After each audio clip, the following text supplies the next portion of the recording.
Good morning, YouTube. If you're new here, my name is Andreina and I make random videos about my day-to-day life. And today, I am giving you guys a Q&A and a get ready with me at the same time because Jasmine and I have to go into DC to do something very important. And I don't want to look a hot mess. So I'm gonna go do that. I will see you guys in a bit.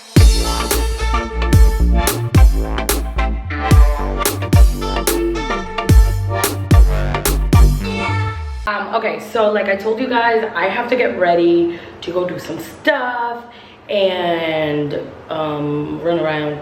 So I figured I would do a Q&A while I get ready. So let's start. The first question that I got was, how's the wedding planning going and any theme? So that's a trick question. Wedding planning is going great, and I'm gonna go like this, great, because it's 2 years away, in a way. Mexico is where we're planning on doing our wedding. We're having a destination wedding where we'll have a ton of friends and family there, mostly family, but some close friends, and we want to do it all out. We want it to be like the most amazing wedding experience if possible. I don't have a theme because it's like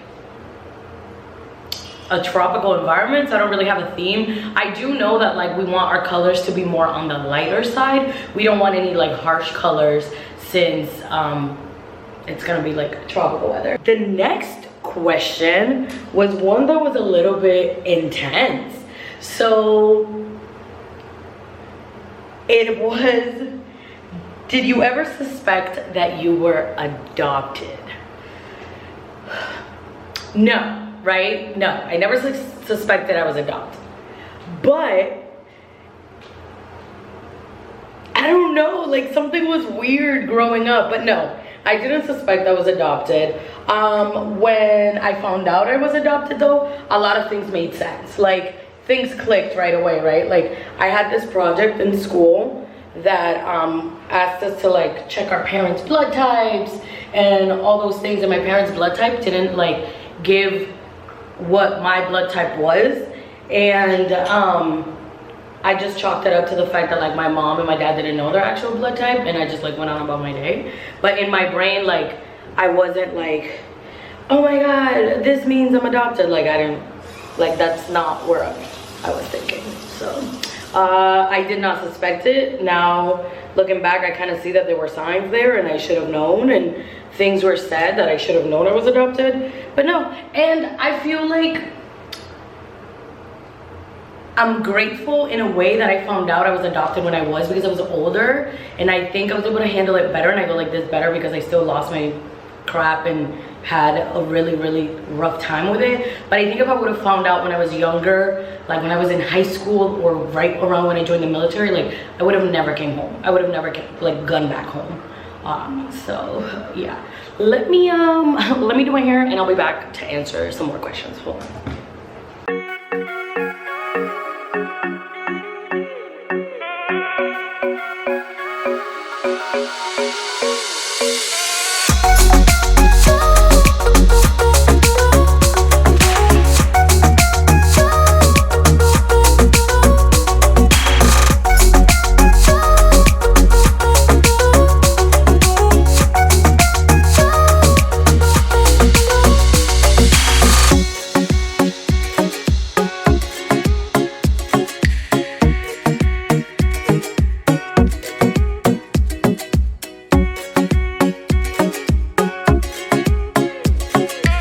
Okay, the next question was, this one was weird, and I told her I would answer it, but it doesn't apply to like my life. So I'm gonna just answer this the best way I can. So she said, my husband is Dominican, how do I keep him happy? I know that sounds stupid, he is happy, but how do I keep his eyes on me, if that makes sense? So I don't think you should do anything because of somebody's like race. And I know this sounds weird to me because I get on Jasmine's behind about learning Spanish and all of this because it's so important to me. But I feel like you need to have a conversation with your partner and understand their likes, their dislikes, their wants, And if it suits with who you are as a person, then great, you figure that out. And if it's something that is like easy for you to change, a small adjustment, do that. I think every partner has to sometimes adjust for their partner, but I don't think you should be like focusing on their race, like, oh, because he is Dominican, because she is, like, it would be weird if I was like, how do I keep Jasmine's eyes on me? She's African American. Like, it would just, I don't know, like, that question was weird to me, and I told her, I was like, girl, I don't know how I'm gonna answer that. But honestly, like, just be you, have a conversation with your partner, see their likes, dislikes, and see if that's something you guys can work on and find like a middle ground. So, okay, so this other one was, what's your favorite way to relieve stress? That's a good one. What's my favorite way to relieve stress? I'm gonna rely on Jazz. Babe, what's my favorite way to relieve stress? Besides sex, because I know that that's what you're gonna say. So I guess most recently it's been the gym, even though I complain every time I'm on my way there.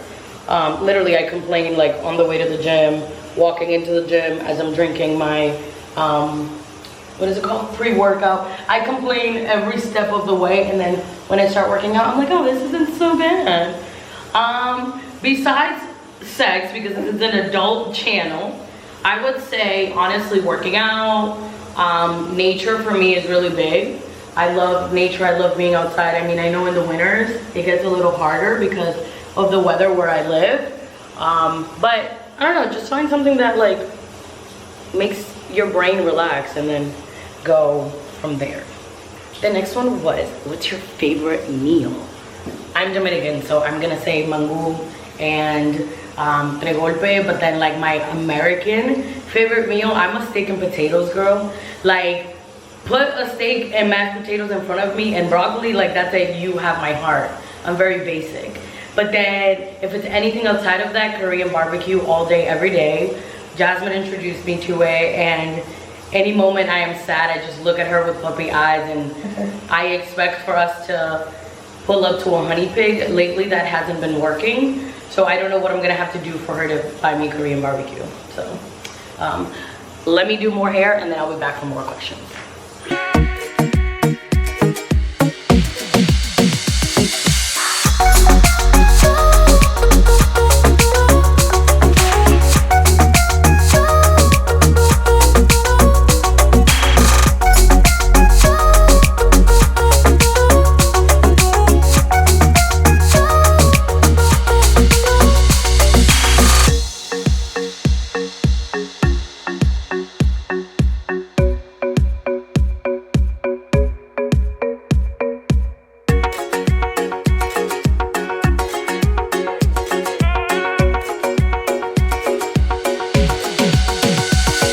So the next one was, what is your proudest moment? My proudest moment would be, and this is a trigger warning for anybody out there, sexual assault trigger warning. My proudest moment would be when I finally had the balls to tell the world, in a way, who had sexually assaulted me, because in Hispanic families, and other families, I mean, I can't just speak for Hispanic. I mean, I can only speak for Hispanics, but things like that tend to be shushed away, and it was tried to be shushed away in my family. But me being the person that I am, I was relentless and decided to speak up, and eventually got up and left the state. A lot of people think I relocated to Maryland because of work. I mean, in a way I did, but it was like, it came out of me speaking up for what happened. It was kind of like a turn of events where I was either gonna be in Massachusetts looking at my abuser every day, or I was gonna leave and start a new life, and I chose to pick myself and leave and start a new life, which was hard. There were days where, you know, to Instagram and the world, it looked like I was like thriving, having such a great life in Maryland, but there were days where like I was buying my groceries at Dollar Tree because that's literally all I could afford. But I'm really proud of myself. I stuck to what I knew was right, what I needed to do. And it's been a lot of healing and a lot of growing and a lot of loss, in the sense that I've lost a lot of people because of who the person that molested me was. A lot of people still hold this person to high regards, and you know, they walked out of my life because they thought I was lying and all of that, which is okay to me. I rather you be out of my life if you're gonna support somebody like that. And it took me years to stop supporting that person too, in a way, because I wholeheartedly believe I had Stockholm syndrome, and my therapist has said it too, because that person did so much good in my life that I would try and like hide all the bad that they had done. Like I'd be like, well, you know, and it took years. Like I'm talking about like up until like maybe earlier this year, where I finally was like, no dude, like stop. Like it was to a point that I didn't listen to one of my favorite artists because that was one of his favorite artists too. And just very recently, I want to say maybe like a month ago, I started playing that artist again in my house because I refused to let that person take away more from me like than they did. They took my childhood away, and I'm not gonna allow them to take parts of my adulthood away. This is gonna go with the last one. I felt like I was successful. Somebody asked me, when did you feel like you were successful? I felt like I was successful when I left. When I sat in my apartment in Maryland. Shout out to my landlords for giving me an opportunity when I literally had nothing. When I sat in that apartment floor and I was like, oh, no one can hurt me. I felt like I was successful. I mean, and then of course you can talk career, getting my master's, being the first one in my family to get a college degree, and then go get a master's and all of that. I mean, there's a lot of moments where I feel successful, but I think like on a personal level, that was probably one of the biggest moments of success.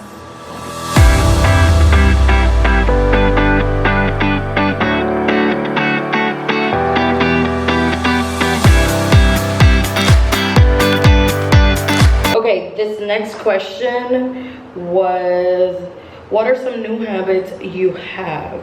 I would say the biggest new habit for me is speaking up for myself. I know it sounds weird, but it's legit a habit. If I don't want to do something, I'm not gonna say yes because I'm afraid I may hurt your feelings and you may not want to be my friend anymore or anything like that. I think that came from, dang, this video is getting kind of dark. It came from like trauma in my childhood and feeling like I always had to say yes to be loved and appreciated. And like as an adult, like that's not good, that's draining, that's exhausting. So saying no has been like a big new habit, like a really, I would like to say a really new positive habit.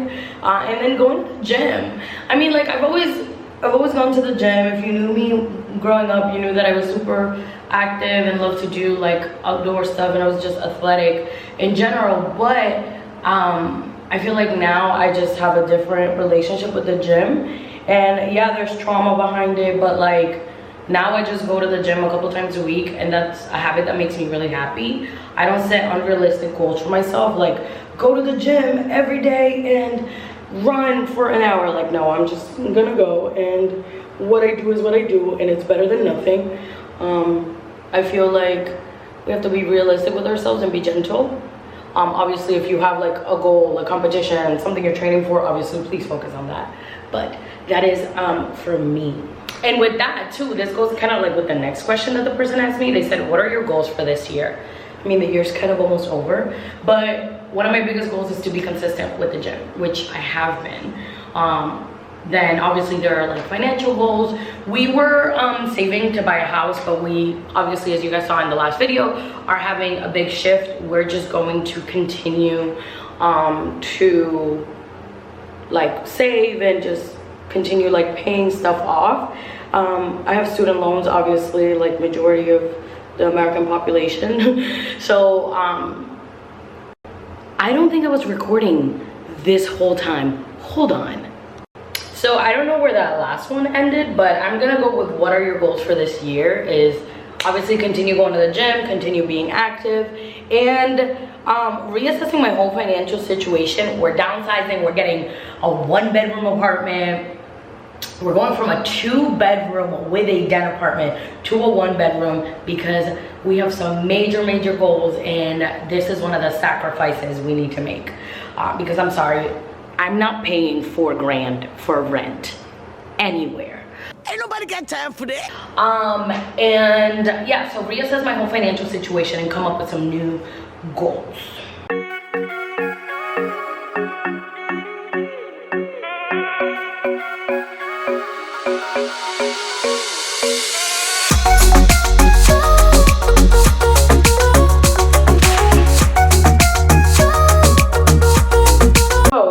One was, what was the hardest part about coming out?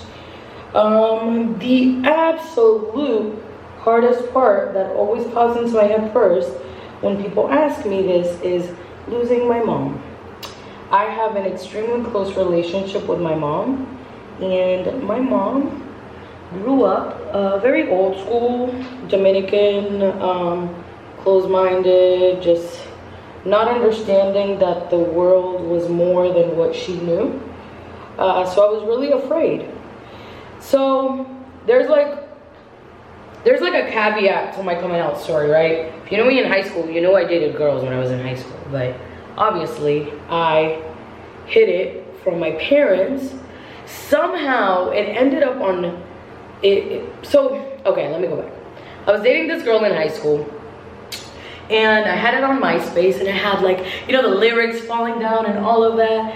And somehow my dad's oldest daughter found out, and she brought it to my parents and my siblings, and they all waited for me at home and confronted me about it, told me I was going to hell, you know, the typical usual thing. She was really abusive. She was a really abusive person growing up. I'm talking about my dad's oldest daughter, and she always had it like out for me. Even now, like on my dad's grave, which I truly don't care if my name is on his grave or not, it doesn't acknowledge me as a child. On his eulogy, I wasn't acknowledged as his child because I'm adopted, and in her eyes I took her spot. But she always found a way to make sure I suffered growing up as a kid. And she told my parents found out, all that good stuff. And then I can't remember my counselor's name. So I came up with the elaborate lie of telling my parents it was for a school project, blah, blah, blah. She called the counselor the next day and figured everything out. Counselor said it was a project. But like, so technically I was outed when I was younger. But then as an adult coming out, I didn't want to relive that. Like, I didn't care if I lost everyone else around me. I cared about my mom. And like, there was a group of people that knew that I was bi, or, well, I thought I was bi, or gay, or whatever I was when I was in college. And I remember this girl, we all met. I don't even remember how we met, but I remember I told her I was bi, and we were getting dressed to go to like the club, and she's like, oh, don't like look at me. And I told her, I was like, oh, you're not my type, like you're not my type. And like, I was so hurt that she thought that because like I had shared that piece, very intimate piece of me, that I was like somehow attracted to her. So I hated that. And I'm rambling because this has like nothing to do with the hardest part about coming out. But yeah, so people were stupid. But anyways, the hardest part about coming out was definitely the possibility of losing my mom. So yeah. First part of my hair is done. As you guys know, I do this part and then I curl it. So I am hot. The last question that I'm gonna answer for you guys is, hold on, it's a pretty good one. Actually, I'll answer it in a bit. But it was, how was dating for you once you came out or when you knew you were queer? I will answer that shortly.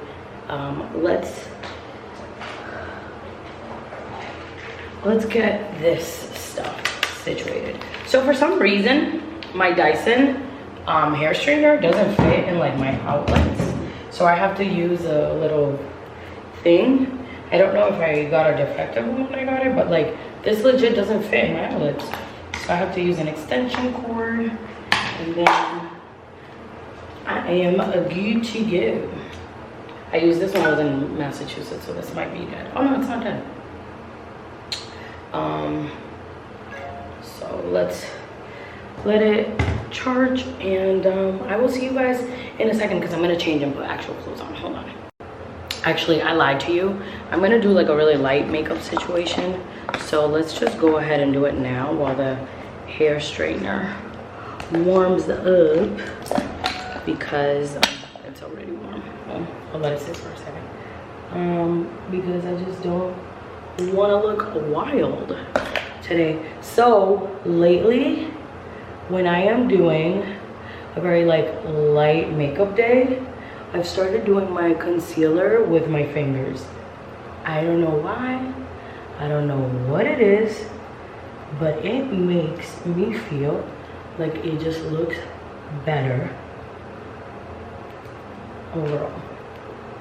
And I know I'm supposed to be gentle on this part of my face, but too bad.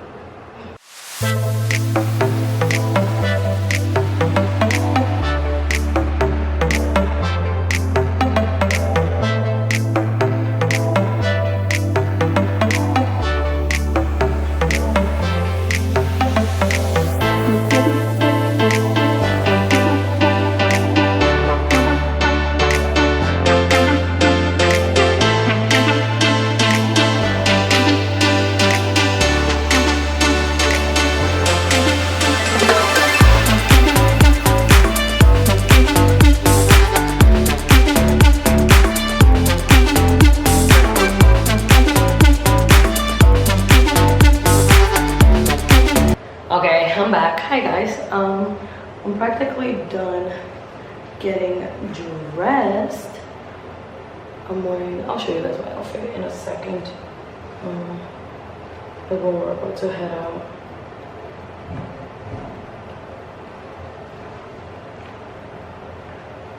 I shut my hair straightener off. I should be. I think my hair is fine. Okay, so the last question was, how was dating for you once you came out or when you knew you were queer? So obviously I shared that a little bit with you guys about when I was outed. I was dating a girl in high school. That was like puppy love. I wouldn't even call it love. That was like, you know, my first girlfriend. Then I was dating when I was in college, but I wasn't out, I guess. Like I don't know how to describe it. So I guess my first real attempt at dating when I came out was when I moved here. I was laying in bed, I was on Tinder, and I was like, why do I have my settings set to men? Yuck. Let me switch it to women, because like, I was like, you know what? Like I can do whatever I want. So I switched it. And then lo and behold, I matched with the love of my life almost 4 years later. And really, you're laughing in the background. As you guys can see, she's very happy about the fact that we matched.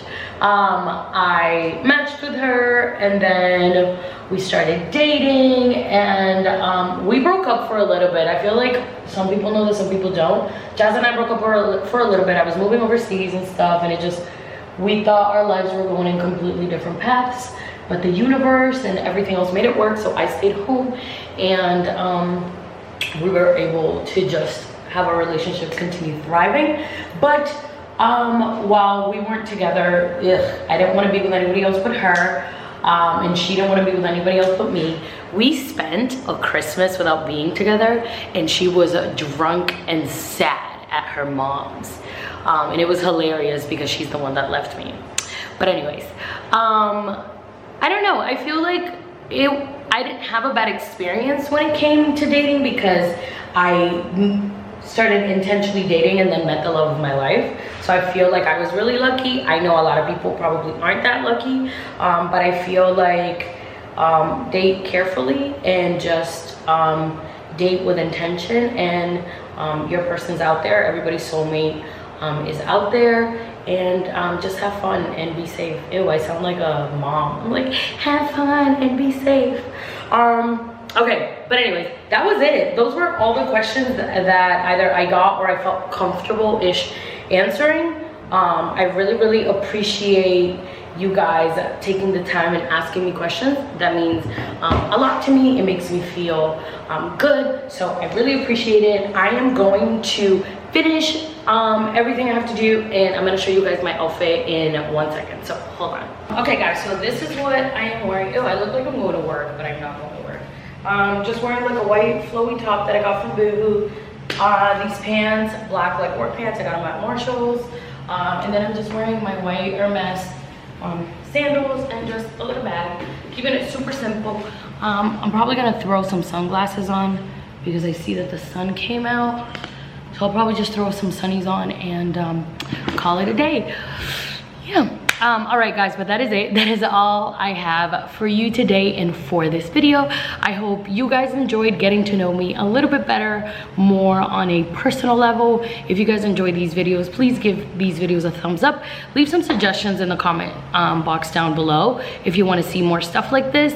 And if you have any questions, if you want to talk a little bit further about everything I shared today, please feel free to leave that comment down below or find me on Instagram. And I will see you guys next time.